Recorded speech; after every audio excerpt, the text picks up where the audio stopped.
Morning world from a very, very chilly Colac. The sun is sort of out, it's a bit cloudy, but I'm had chilled to the bone and I've even got my beanie on, so roll the intro.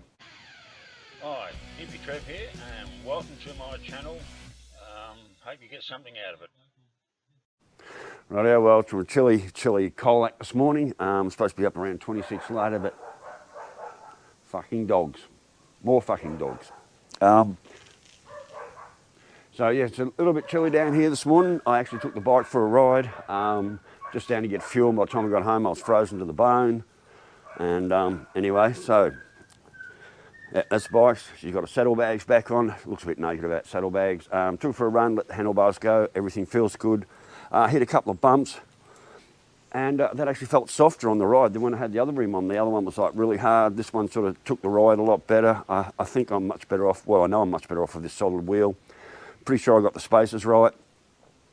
Ugly old trial Bill, Red's dad, mate, thanks for all the comments yesterday.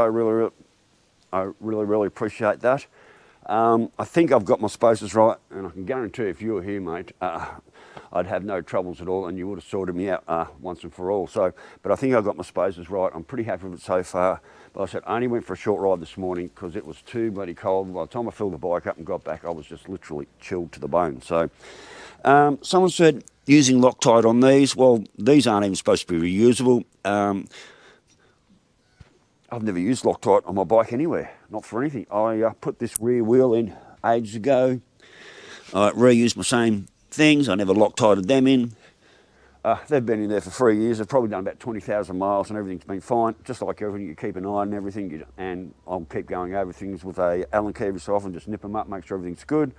But I've never needed to use Loctite. I know everyone said you should, but I haven't found a need for it. So the other thing, this old rim, now I've got the disc off, I can show you the damage when I can find it. There it is right there. So there it is there. There's a spoke. You can see it's peeling out of the hub. This would have gone through to here, then this spoke would have been pulled out, then that would have cracked to here, and this would have just got worse and worse and worse. So I made the right decision to not reuse this wheel and put the new tyre on it. Massive big thanks to Darren Cross. Boy, geez, that boy comes through for me every time. More Darren Cross parts on the bike. You know, if it wasn't for people like Darren Cross, my bike would not still be running. Or if it did, it'd cost me 10 times the amount, and I probably wouldn't have it running as well as it does. Darren Cross is just amazing, and like I said, I rang him up. He didn't even wait for my money to hit his bank account. He just had it stripped, bang, and in the mail that afternoon. And like I said yesterday, he put $30 of his own money into express posted down. I said, "Oh mate, you want me to top?" He said, "No mate, that's fine. You know, I'm looking after you." And so yeah, Darren Cross definitely looking after me. Still got this cold. Apologised yesterday for all the sniffing through the video. I tried to cut it as much as it out as I could, but yeah, I'm still sniffing and it's pissing me off and I'm coughing like buggery. So yeah, sorry about yesterday's video and all the sniffing and shit. So, but anyway, like I said, bike's back on the road. I did do a short run this morning, and yeah, let the handlebars go. None of this wobbling that she was doing when I was coming into Colac the other day. Everything feels tight. Everything feels really nice. I had 123 miles on the clock. Went and filled the bike up, 13 litres of fuel. So when I'm just barreling along at about 70 mile an hour, not working hard and just coasting, she's very, very efficient on the fuel. So anyway, let's go and sit over here. This is my little spot. But yeah, I'm definitely chilled to the bone. So, all right, I'm gonna sit. Rightio, folks, I'm gonna sit here and have a smoke and a chat. So as we all know, not riding the bike to Perth.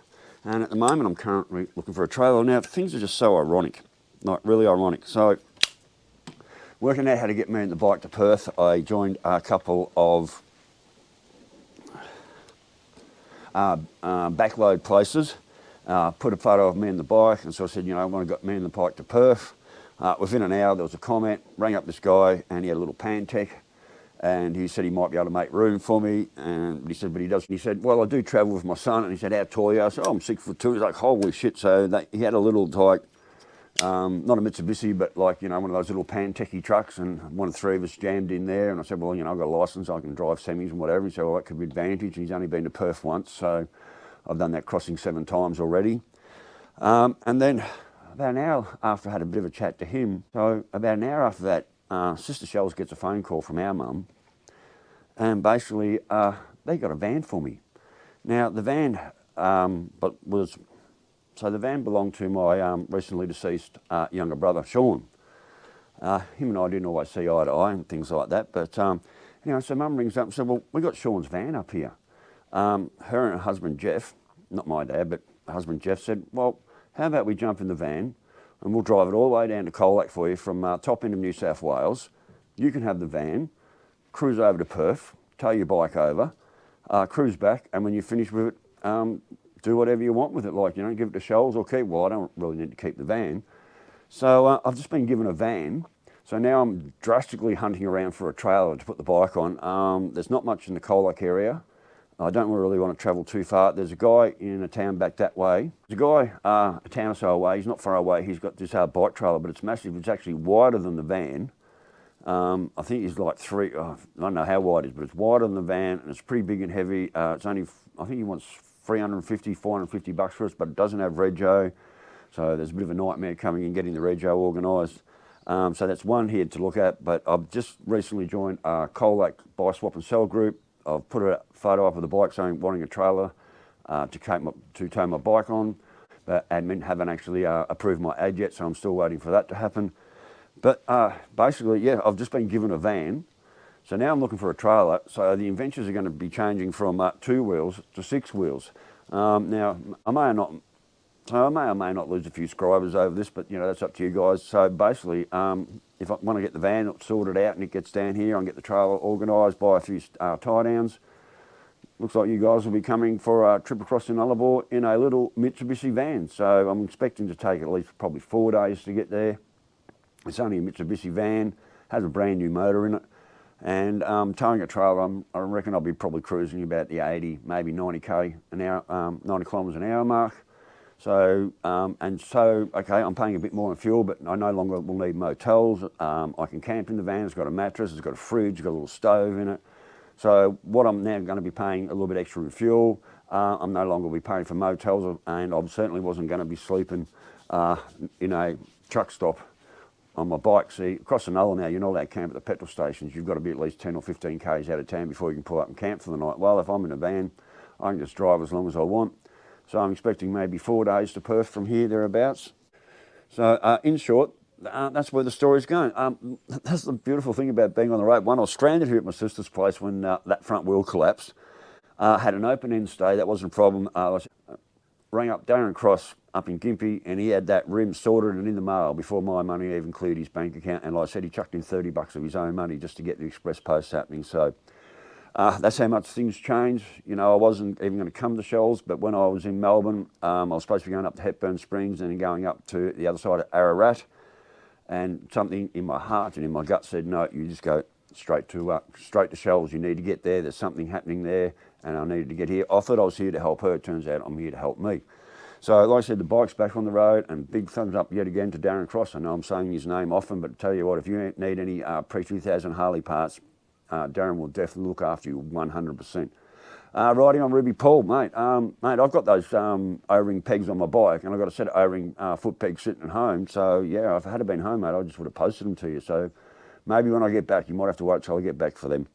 So yeah, amazing how things change. I just knew I had to get here to Colac, get to my sister's place, and I didn't even know the front wheel was buggered, but I did know coming out of Melbourne that day down the freeway and going through all that traffic, zigzagging through, I absolutely knew there was something wrong with the front end of this bike. So yeah, thanks to everyone for coming along for the ride. Ride's not over yet. It's just changed to a different mode of transport. Basically, when I get into Perth, my son was going to rent me a $250 a week air-conditioned caravan. Well, I don't need that. I can just park the van up and safely ride my bike all around Perth and do all the trips I need to, and the van can just stay parked up at his place. Don't forget, if you're hungry over there in Perth, there ain't Freo. Clean, tasty. Oh, my phone's ringing. So yeah, if you're over in Perth and you're around Freo, Clean, Tasty, Dirty, go and check him out and tell him that his old man, Hippy Trev, sent you to him. So rightio, worlds. Look, that's where I am at the moment. I'm in Colac. The bike's running. I'm not riding to Perth. It's just so fucking cold here in the morning. I've been suffering this cold since I landed here. It's still hanging on, and every time I'm here in the morning and it's freezing cold, I'm just really suffering. So bugger getting on the bike at 8 o'clock in the morning and try and cross the desert, just not happening. So, but anyway, going from bike to van with a trailer on the back, and that's how we're going to go to Perth. So I'm half the way there. I've just got to find the trailer. So anyway, worlds, stay safe, keep your knees in the breeze, and I will catch you later. Bye.